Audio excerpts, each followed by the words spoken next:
Hyderabad Jubilee hills లో Ferrari car భీభత్సం సృష్టించింది. Jubilee hills road number 45 లో వేగంగా వెళ్తున్న ఫెరారీ కారు అదుపు తప్పి రోడ్డు పక్కనే ఉన్న విద్యుత్ స్తంభాన్ని ఆ తర్వాత ఎదురుగా వస్తున్న కారును ఢీకొట్టింది.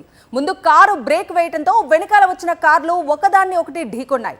ఈ ప్రమాదంలో 3 వాహనాలు దెబ్బతిన్నాయి, 5గురికి గాయాలయ్యాయి.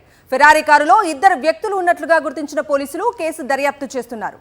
హైదరాబాద్ లో లగ్జరీ కారు భీభత్సం సృష్టించింది. ఇదే అంశానికి సంబంధించి పూర్తి డీటెయిల్స్ అందించడానికి మా ప్రతినిధి సుస్మిత లైవ్ లో జాయిన్ అవుతున్నారు. సుస్మిత, చెప్పండి, ఈ కారు ప్రమాదానికి సంబంధించి పోలీసులు ఏం చెప్తున్నారు, అప్డేట్స్ ఏంటి? ఎస్ కవిత, నిన్న ఉదయం 11 గంటల ప్రాంతంలో ఫెరారీ కారు రోడ్డు మీద బీభత్సం సృష్టించింది. అయితే పూర్తిగా మనం చూస్తున్నాము, పోలీసులు కూడా దాన్ని డీటైన్ చేశారు. సో జూబ్లీ హిల్స్ పిఎస్ పరిసరాల్లోని ఆవరణంలో దీన్ని ఉంచారు. అయితే పూర్తిగా కూడా మొదటి భాగాన్ని పూర్తిగా తుక్కు అవడంతో పోలీసులు దీనికి సంబంధించి కూడా ఎవరైతే డ్రైవ్ చేస్తూ ఉన్నారో అలాగే దీనికి సంబంధించిన యజమానిపై కూడా కేసు నమోదు చేశారు. అయితే ఈ వెహికల్ అయితే పూర్తిగా వెంకట్రాజారెడ్డి రాయదుర్గం పేరు మీద కూడా రిజిస్టర్ అయినట్టు కూడా తెలుస్తుంది. అయితే ఎవరైతే డ్రైవింగ్ చేస్తూ ఉన్నారో ఆ వెంకట్రాజారెడ్డికి సంబంధించిన కొడుకు కోడలు ఉన్నట్టుగా కూడా అయితే పోలీసులు చెప్పారు. అయితే నిన్న ఉదయం కస్టడీలోకి తీసుకున్న అతన్ని నిన్న సాయంత్రం వరకు కూడా కస్టడీలో ఉంచారు.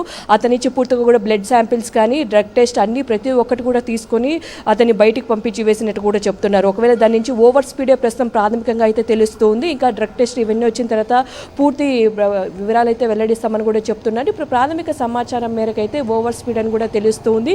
నిన్న కొండాపూర్ వెళ్తున్న సమయంలో ఒక్కసారిగా కూడా ఓవర్ స్పీడ్ వల్ల ఒక స్తంభాన్ని గుద్దారు. ఆ స్తంభం నుంచి కూడా అటువైపుకి వెళ్ళడంతో కూడా అక్కడ 2-3 కార్లు కూడా దీని కారణంగా డ్యామేజ్ అయ్యి ఒకదాని తర్వాత ఒకటి ఢీ కొట్టడం కారణంగా ఒకవైపు ఈ ఫెరారీ కారు ఫ్రంట్ భాగం అంతా కూడా నుజ్జు అయింది. మిగిలిన 2-3 కార్లు కూడా డ్యామేజ్ అయినట్టు కూడా తెలిసింది. అందులో ఉన్న కొంతమందికి స్వల్ప గాయాలవడంతో వెంటనే సమీప ఆసుపత్రికి అయితే తరలించారు. ఇందులో ఉన్న ఒక వ్యక్తి కూడా స్వల్ప గాయాలైనట్టు కూడా తెలుస్తుంది. ఒక మేల్ ఒక ఫీమేల్ కూడా ఇందులో ఈ కార్లో డ్రైవ్ చేస్తున్నట్టు కూడా చెప్తున్నారు. ఆ ఇద్దరు కూడా వైఫ్ అండ్ హస్బెండ్ కూడా తెలుస్తుంది. వారి నుంచి పూర్తిగా డీటెయిల్స్ అయితే సేకరించారు. వాళ్ళ దగ్గర నుంచి బ్లడ్ శాంపిల్స్ కూడా కలెక్ట్ చేశారు. సో పూర్తిగా మోటార్ వెహికల్కి సంబంధించిన వాళ్ళంతా ఇక్కడికి వచ్చి దానికి సంబంధించి దేనివల్ల యాక్సిడెంట్ అయింది ఏంటి అని తెలుసుకున్న తర్వాత కూడా పూర్తి వివరాలు అయితే వెల్లడిస్తామని కూడా చెప్తూ ఉన్నారు. సో కొండాపూర్ వెళ్తున్న సమయంలో ఒక్కసారిగా కూడా ఓవర్ స్పీడ్ కారణంగానే జరిగినట్టుగా అయితే పోలీసులు అయితే చెప్తున్నారు.